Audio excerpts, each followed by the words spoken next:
It is 11 o'clock. Welcome back. This is Three Man Front on Jocks. Pat Landrum, Molly Conrad with you until 2 o'clock.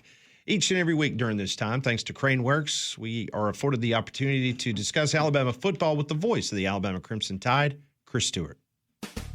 Lift it, load it, grade it, grind it, move it, haul it, rig it, dig it, Crane Works, Rental Works, yeah, the big dog's got it. Crimson Tide Network's Chris Stewart on Three Man Front is brought to you by Crane Works. Lift it, buy it, rent it. The big dog's got it.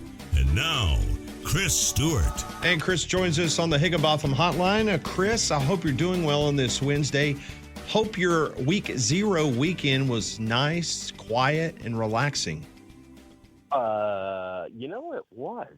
I got to play a little golf tournament with my son.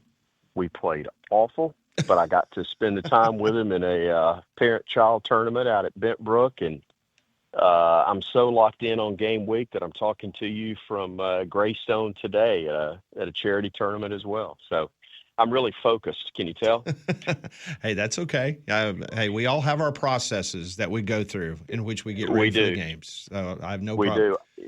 Well, if Bama's as dialed in as I am through the first 2 holes, we're in good shape. Okay, good. That's all I'm saying. Good. That's all I'm saying. Well, it's a beautiful morning to be out there. There's no doubt about that. Yes, definitely. I'm just curious, speaking of that week 0 weekend, did you get an opportunity to watch much football to kind of get you in the mood to this week, or is it that last deep breath before the long marathon, which is the season?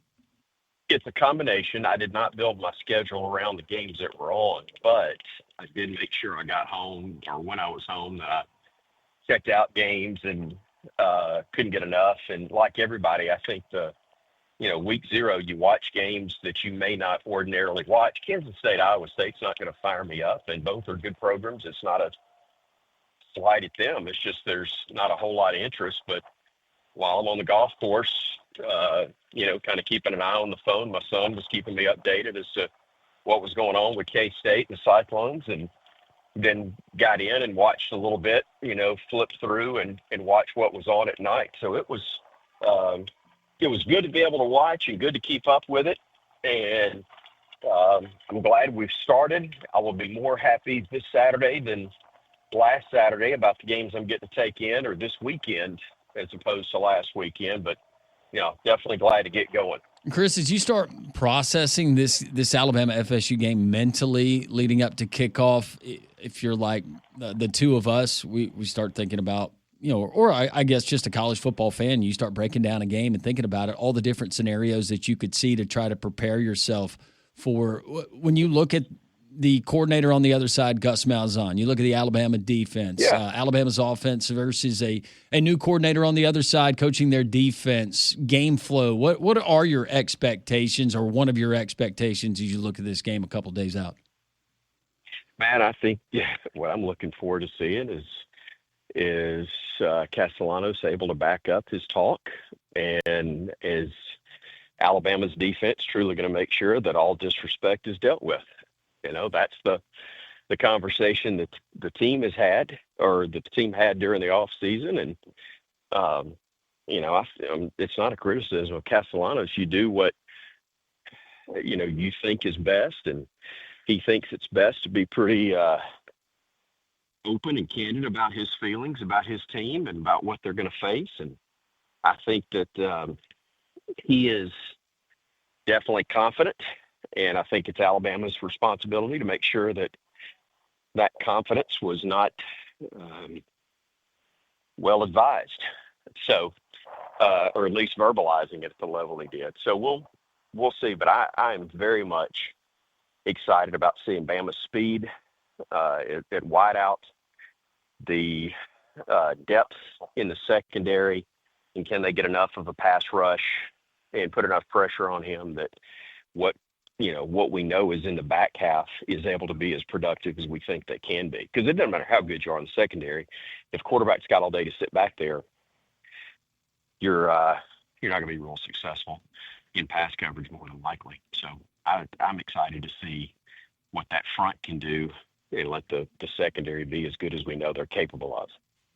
Chris Stewart joins us, the voice of the Alabama Crimson Tide, brought to you by Crane Works. Chris, I know this is not a sexy subject to many people that listen to the radio, but it is a very important facet of the game, and I'm talking about special teams. There have been reports during fall camp that Alabama, the competition has been healthy, but maybe just struggled a little bit, especially towards the mid part of fall camp. What can you tell us, or what have you heard in regards to the field goal kicking and the punting situation for Alabama? No, I think it's a fair conversation and understandable that when you lose the veterans that you lose at both spots, that you're going to have, it's just quite understandable that you're going to have concerns. You're going to be a little worried about what it actually looks like. And I can't, I have seen them in camp. I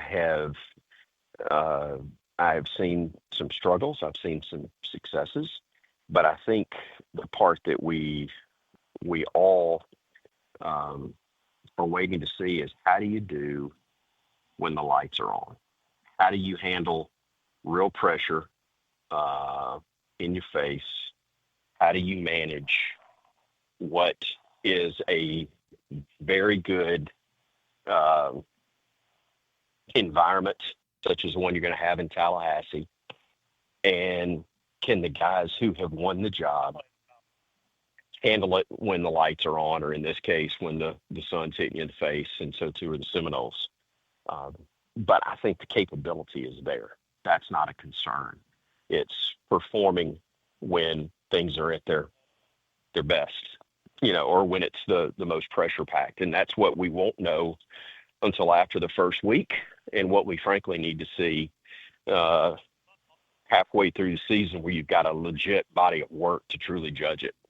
But you hope also, just being candid, that it doesn't come down to the kicking game early, because you don't want to test it by fire. You want them to have some low pressure kicks by and large before they get into game winners and having to have a punt, in the last 3-4 minutes of a game that can decide the outcome.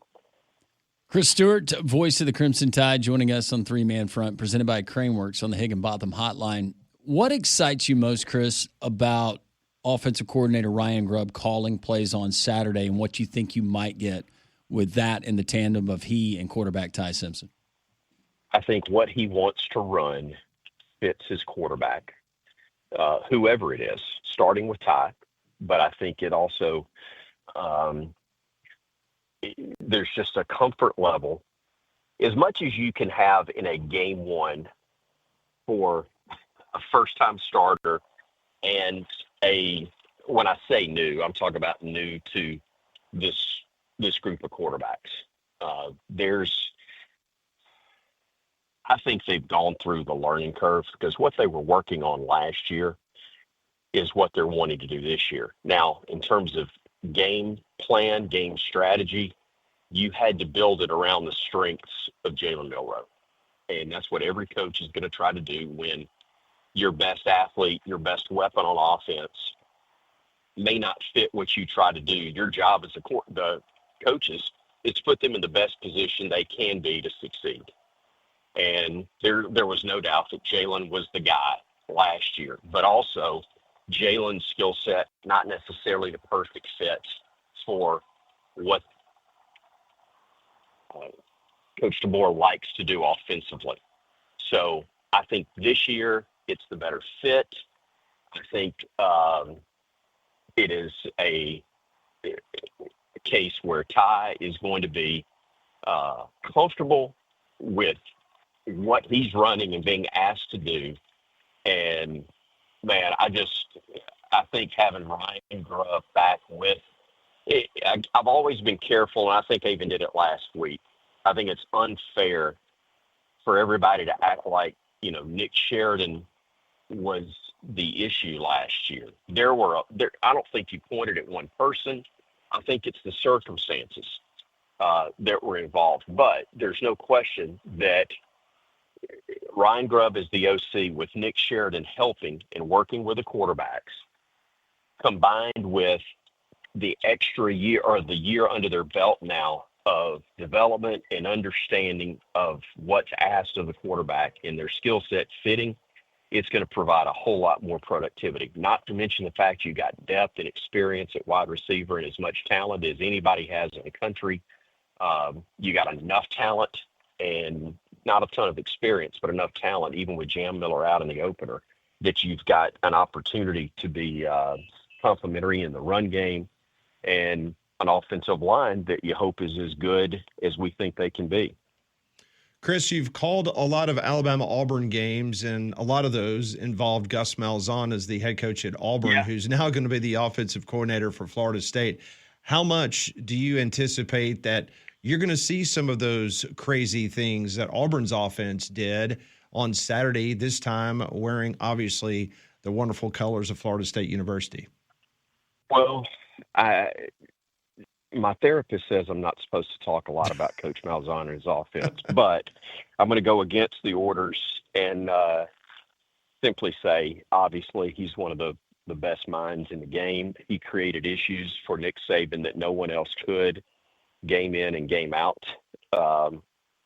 And I will say I'd far prefer catching him in game one with an offense and with a program than at the end of the year, because I think it's difficult for him to get everything in as opposed to what you're going to have. It's a limited amount of work and time that he's had with that offense. So they'll be dangerous. He'll pull every trick out. But at the same time, I don't know if their execution level is going to be, hopefully, I hope their execution level is not what he's accustomed to from his offenses, because he hasn't had as long to work with them. Just aside from the game, the renovation there at Doak Campbell, they include new digs for you guys and where you're going to be broadcasting from? I'm not sure. I think so, Landrum. I'm not 100% sure, though. And I think it is only appropriate that with the first game, and since we were able to work out a clothing deal with our sponsor on the network that included really nice looking Peter Millar shorts, that it's supposed to only be in the low to mid 80s. So instead of it being 1,000, since we're going to be prepared for it, it's going to be cooler than normal. So that's kind of my luck. The one time I actually prepare and think something through, then it goes the opposite way. Right. Hopefully. Did that answer your question? I have no clue what our setup is actually going to look like. I call games during COVID, and so I'm used to whatever they throw at us being what you have to go with, and you just deal with it from there. But they'll take care of us. They'll be good hosts. I've already heard from my old boss with the Crimson Tide Sports Network, and now the AD at FSU, Michael Alford. So looking forward to seeing him. I have a feeling he'll make sure we have the best setup we can have, just like they will for all visitors. But it'll be a fun weekend, and hopefully the result we want to. Well, speaking of being taken care of, our friends at Craneworks bring us you every single week during the college football and basketball seasons, and they are just a mainstay. Whether it's in Tallahassee, Birmingham, the entire Southeast, Craneworks is certainly a brand and a name that you can trust. They do, and they got a lot of divisions, and Wasteworks is one of them, which is perfect for me to tell you about since I just hit a garbage tee shot while I was talking to y'all. Oh, man. Do another one. Did you buy mulligans for your team? We did. I've used one, made good use of it with a birdie, but my partners, I think, have got us in the fairway. Wasteworks, if you need a mulligan on your cleanups, how about that terrible segue? Wasteworks provides a roll-off dumpster rentals in the Birmingham area. They got a range of sizes and fast service. They are your source for local dumpster rentals. Go to wasteworksusa.com for a quote. Chris, enjoy the trip to Tallahassee. We will talk to you next week. It should be a fun weekend of Labor Day action around college football, including the big one down in Tallahassee. Enjoy your time. We'll talk to you next week. Guys, always appreciate you and excited to visit with you each week. Thank you, Chris. Appreciate it. Hit them straight. That is Chris Stewart joining us on the Higginbotham Hotline. You deserve solutions that are built for you. Higginbotham is your one-source solution for insurance, financial, and HR services. Well, as you're tailgating this college football weekend or this college football season, how many times have you said, well, I'm just going to have one, and then you realize it's mid-afternoon, you got a long day of games left, and you're not feeling your best? Well, I got a great alternative to alcohol. It's our friends at Mystic Beverage, made right here in the great state of Alabama. Whatever vibe you're trying to achieve, if it's like me, very busy college football season, high school football season, I need that pick-me-up late in the day. The Lift Blend has got the green coffee bean extract. It gives me all I want and doesn't leave me feeling queasy. But not only that, if you want to chill out, kind of have that mellow vibe, you can go with the High Hills, you can go with the Nirvanic or the Broadway. Great alternatives to alcohol. And again, made right here in the state of Alabama. Go to mysticbeverage.com. Mysticbeverage.com for more information. Always tell them Landrum from Jock sent you. We will get to your text messages, 205-834-9450 on the Courtesy GMC text line. If you would like to get a call or two in, we will welcome that as well. 1-800-239-WJOX.